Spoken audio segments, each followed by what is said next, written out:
धूल। हिंदी कविता की सबसे सुंदर पंक्तियों में से एक यह है, जिसके कारण धूली भरे हीरे कहलाए। हीरे के प्रेमी तो शायद उसे साफ सुथरा खरादा हुआ, आंखों में चकाचौंध पैदा करता हुआ देखना पसंद करेंगे, परंतु हीरे से भी कीमती जिस नयन तारे का जिक्र इस पंक्ति में किया गया है, वह धूली भरा ही अच्छा लगता है। जिसका बचपन गांव के गलियारे की धूल में बीता हो, वह इस धूल के बिना किसी शिशु की कल्पना कर ही नहीं सकता। फूल के ऊपर जो रेणु उसका श्रृंगार बनती है, वही धूल शिशु के मुंह पर उसकी सहज पार्थिवता को निखार देती है। अभिजात्य वर्ग ने प्रसाधन सामग्री में बड़े बड़े आविष्कार किए, लेकिन बाल कृष्ण के मुंह पर छाई हुई वास्तविक गोधूली की तुलना में वह सभी सामग्री क्या धूल नहीं होगी। हमारी सभ्यता इस धूल के संसर्ग से बचना चाहती है। वह आसमान में अपना घर बनाना चाहती है, इसलिए शिशु भोलानाथ से कहती है, धूल में मत खेलो।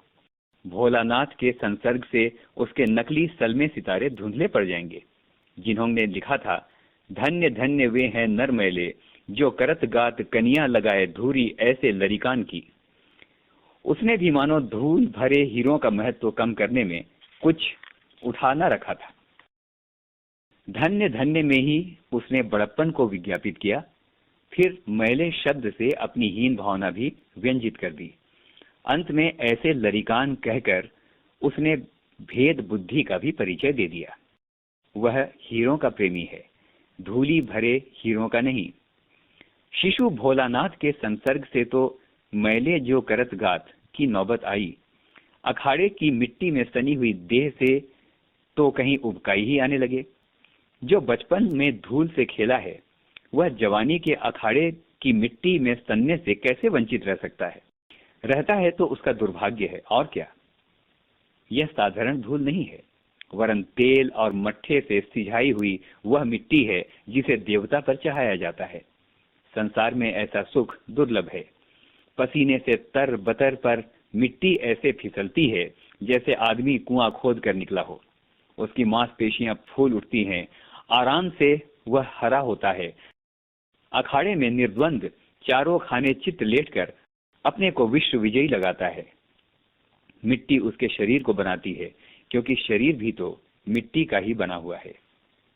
शरीर और मिट्टी को लेकर संसार की असारता पर बहुत कुछ कहा जा सकता है, परंतु यह भी ध्यान देने की बात है कि जितने सार तत्व जीवन के लिए अनिवार्य हैं, वे सब मिट्टी से ही मिलते हैं।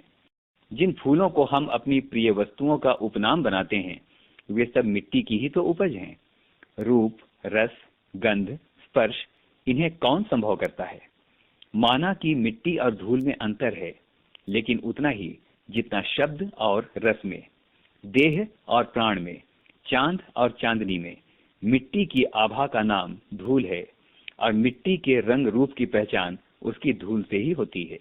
ग्राम भाषाएं अपने सूक्ष्म बोध से धूल की जगह गर्द का प्रयोग कभी नहीं करती। धूल वह जिसे गोधूली शब्द में हमने अमर कर दिया है। अमराइयों के पीछे छिपे हुए सूर्य की किरणों में जो धूली सोने को मिट्टी कर देती है। सूर्यास्त के उपरांत लीक पर गाड़ी के निकल जाने के बाद जो रुई के बादल की तरह एरावत हाथ के नक्षत्र पथ की भांति जहां की तहां स्थिर रह जाती है। चांदनी रात में मेले जाने वाली गाड़ियों के पीछे जो कवि कल्पना की भांति उड़ती चलती है। जो शिशु के मुंह पर फूल की पंखुड़ियों पर साकार सौंदर्य बनकर छा जाती है, धूल उसका नाम है। गोधूली पर कितने कवियों ने अपनी कलम नहीं तोड़ दी, लेकिन यह गोधूली गांव की अपनी संपत्ति है, जो शहरों में बांटे नहीं पड़ी।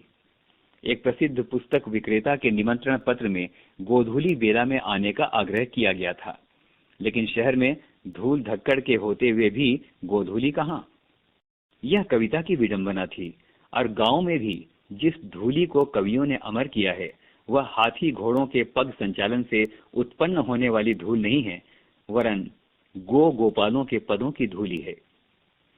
नीच को धूरी समान वेद वाक्य नहीं है।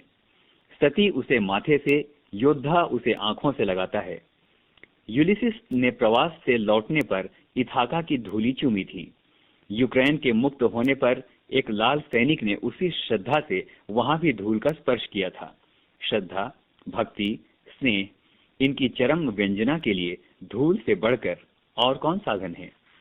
यहाँ तक कि घृणा, असूया के लिए भी धूल चाटने, धूल झाड़ने जैसी क्रियाएं प्रचलित हैं।